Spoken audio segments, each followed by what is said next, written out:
Nazze wano nga ndaba omuntu oyo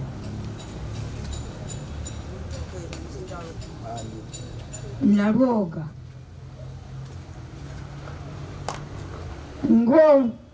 ng'omuntu bw'obeera awo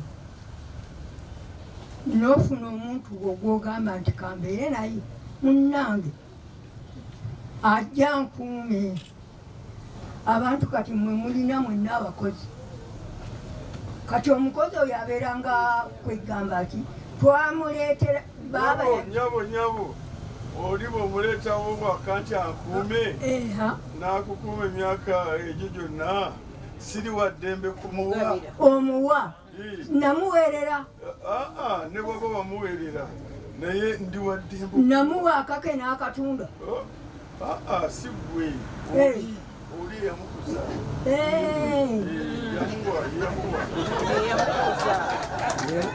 amukuza babiri nze nali mbeerawa wafumbirwa n'ogenda e Masaka nga tonamukuza namulabirira kakati sebo bw'owasa omukazi tabaako gyazaalibwa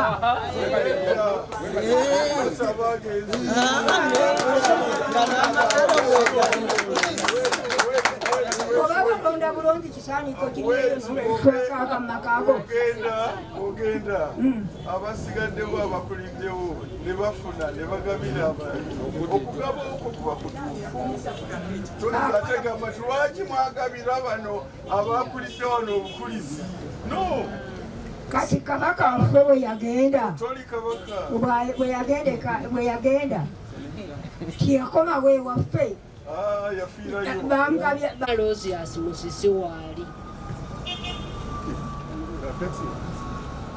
ogambye kubanga agambye ettaka liri ku block 9 plot 83 ate mugambye Buganda Land Board yabikyusa. Yes. So wakati kiki kyetuliko andoze ekyo tekimanyiyo tekimanyi naye kakati waliwo block plot 273 ne plot eyo byawa bya Ministry of Lands bya Registry of Companies bya kubanga ono weyamuwera mu 1977 ekibanja kikyo kyakuweebwa nga yakikuwa yalina ekyapa teyalina kyapa kyali kya Buganda Land Board at that time mu 1977 omanyi waliwo confusion waliyo Buganda Land Board eya constitution ya 1962 Buganda Land Board eyo yali eri ya constitution ya gwanga nga it was a statutory body of government.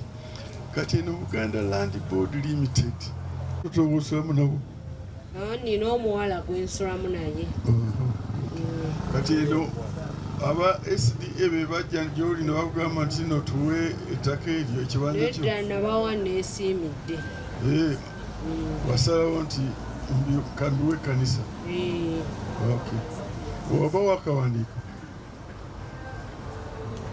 nabawa ekiwandiiko kye bampa babawa ekiwandiiko yabasayininga kyekirwa kyekino chairman waali ajja kuba kyayogera kale bimbadde nyo okumanya chairman genda mpola ogambye tuteddwa bya myaka emeka kuva mwaka ki byava mwaka ki okuva omwaka oguwedde emabega watugula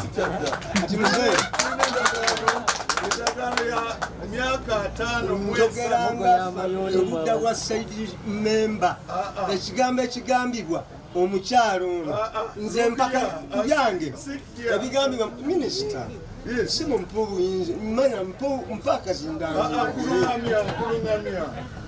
nina ekiwandiiko ekyasayinibwa mu 1977 nga kiwa n'ebiwandiike by'ebyaddirira ekyaddirira kiri witness ne RC kya myaka kyasayinibwa nga meka myaka nga 2014 meka mu Uganda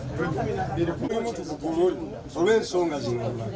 Omukadde ono maama wange mukulu wange maama wange twakula ffenna mu maka gano era nze okuzaalibwa nazaalibwa mu luggya luno nga maama asoma Makindye famire memba sikukkiriza minisita history njikulage kubanga ojja kuva kungulu wano kungulu omanye nga tukitajja kitya amaka gano abakadde abaalimu baafa ne gasikirwa omusajja ayitibwa Muliro kitaawe ono nzikirizigana ssebo era omwami omu gwagamba mbu kitaawe Kiwanuka yafa nga maama okakasa Kiwanuka ye yali akuzaala mu luggya luno kkiriza oba gaana nze mbuuza nga famire memba mukadde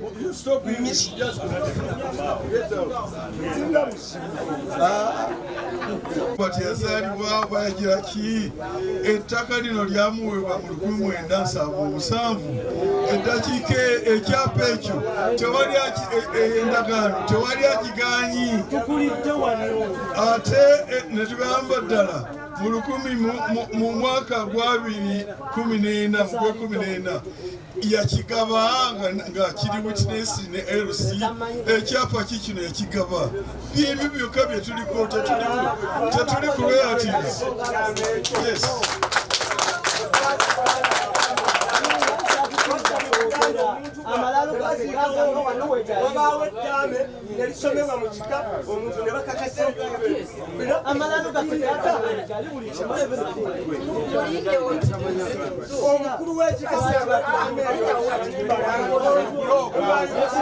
Bati yazaalibwa bayagira ki ettaka lino lyamuweebwa mu 1977 eddakiika ekyapa ekyo tewali endagaano tewali akigaanyi ate ne tugamba ddala mu mwaka gwa 2014 yakigaba nga kiri witness ne LC ekyapa kikino yakigaba byebyo byokka bye tuliko tetuli ku royalties. Yes.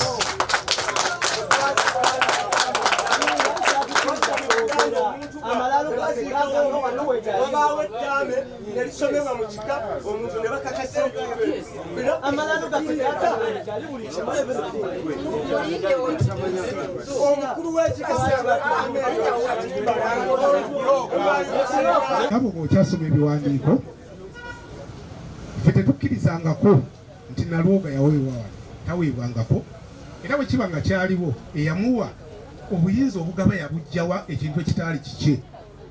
Omukyalo ono y'omu ku baana abasigaddewo mu luggya luno abaana enzaalwa abaazaalibwa omwami wa wano n'omukyala wa wano. Ekyomukisa omubi nti banna ababiri tebaazaala. Ono ye yazaala ye bwe yafumbirwa n'agenda we yalaga, ono muganda we yasigala n'agenda n'alonda omukyalo ekitali kibi. Naye kati kino ekiwandiiko ekyavaayo twakakitegeera ndowooza myezi nga 8 nti yagabawo ffe tetubimanyi nti oli sisita w'ono yagaba ekintu ekitaali kikye. Tetujja kugamba nti ekiwandiiko kye baakola tukiwakanya emyaka 5 mu 3 kubanga twali tetukimanyi, naye eyagaba yali mutuufu okugabawo kubanga tosobola kugaba kitali kikyo, tosobola kukwata mmotoka etaliyo n'ogigaba. Ate ekyomukisa obulungi nti kye baawandiika yakiwandiika yali akola yali akitegeera, yawandiika plot number ne block number wabyogeddeko. Kyensuubira nti waliwo ekikweke kye baabawa ekitali kino oluvannyuma ne yeesiba ku kino.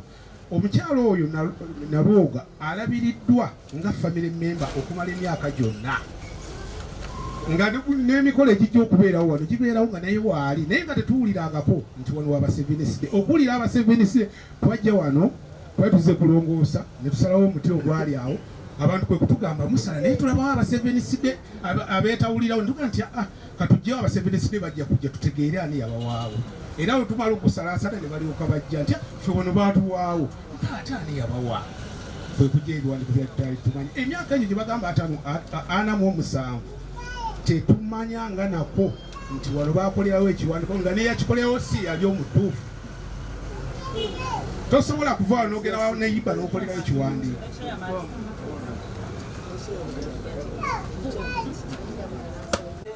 amateeka ku kugaba ekintu kyonna gali gatya banange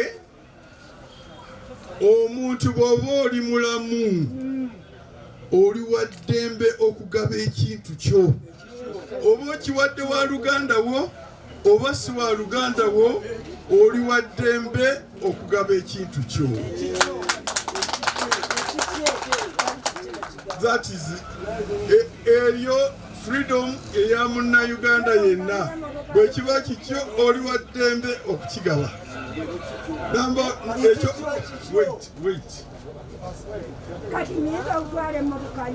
Number two.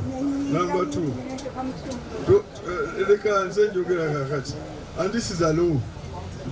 Eryo lyeteeka.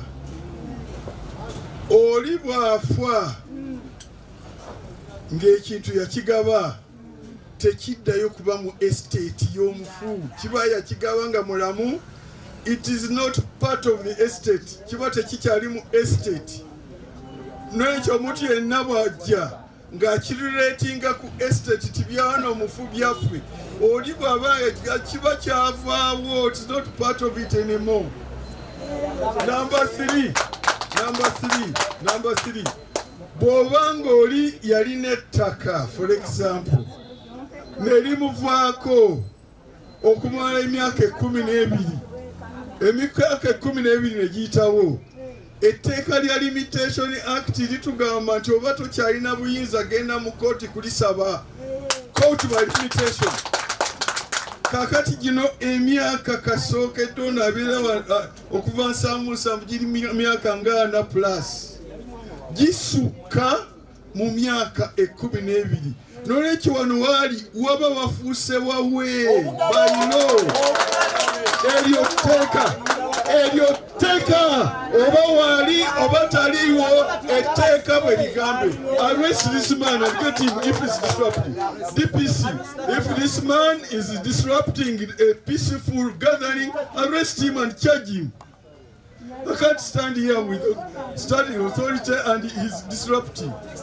I'm saying if this property has been owned by this lady for more than 12 years by the Limitation Act Section 5, nobody can come and claim that land. Under Section 78 of the Registration of Titles Act, this lady can apply and get a title on that land or that land. That's law. I have a document here, and the law is very clear. When a matter is reduced into a document, you rely only on that document unless that document is shown to be a forgery or is not clear, then you look for other. This one is very clear. Number 3, I have a document here signed on 18th November 2014. That's more than 10 years ago, roughly 10 years ago. Affirming that she has been here always, which corroborates the first agreement, the first document, that this is her property. She has been here. Accordingly, I want to declare, depending on the law and the evidence adduced here, that she is the rightful owner of this land. And buli muntu yenna nagezaako kumuteganya ndagira DPC mubakwate, because those are trespassers. Obanga ebintu bino bye bataddeko nga bannannyini si bye babitaddeko, then balagire babijjeko. because that was trespass. And also, omuntu baba n'ekikye by law ali free okukigabira yenna gw'ayagala. Era oba bw'aba yakigabira ba Seventh Day, etteeka limukkiriza okugaba ekyo ekikye. Era wano mbalaze, document is here. Abadde wano okuvala emyaka 4+ by law tewali muntu eno oba relative oba muganda we oba muki, tewali anybody section 5 of a Limitation Act who can bring a case in law to recover that land. Mufiiriddwa ekyo kifu. Tujja kugoberera amateeka. Section Article 2 eya Constitution egamba etteeka lyonna, custom yonna eba conflict with that Constitution, it is invalid. Oba mwe mulina obulombolombo obugamba toyinza okuva emyaka 5 n'otwala ettaka ly'omuntu, akakabonero kakonflictinga ne Article 26 ey'obwannannyini, n'olwekyo akalombolombo ako kafuube fufululu. Nyabo wano waliwo RCC era mulagira akuwa obukuumi bwonna ku kibanja kyo. Oba ng'ogaba ekikyo genda ewala DC bw'aba nga ebugabira ate nze tekyalina kyakola, kyasigazza kukuwa bukuumi. Bw'oba olina bewawa baddembe okukozesa ekyo kye bawaba. Baddembe bwe baba bagamba nti bazimbe, baddembe okuzimba. Etteeka bwe lityo bwe lyagira.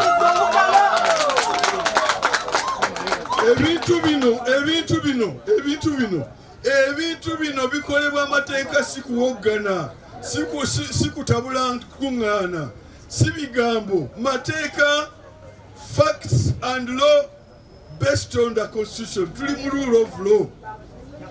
N'olwekyo senga wabaawo yenna who disturbs your quiet possession of this kibanja of yours, I direct the RCC with the help of the security team to give you all the protection and to book, arrest and prosecute in accordance with the law anybody who is trying to disturb that quiet possession, or anybody who has been donated, sold, or otherwise dealt with that with your authority. Ekyo kimazi era ndowooza ekyo tekiddibwamu. Bwe muba temukkiriziganya n'amateeka nga bwe ngalambulidde, nga constitutional right nga bwe gira, mugende mu kooti muwaabe. Otherwise, as the status now, she's the owner of the land. For God and my country.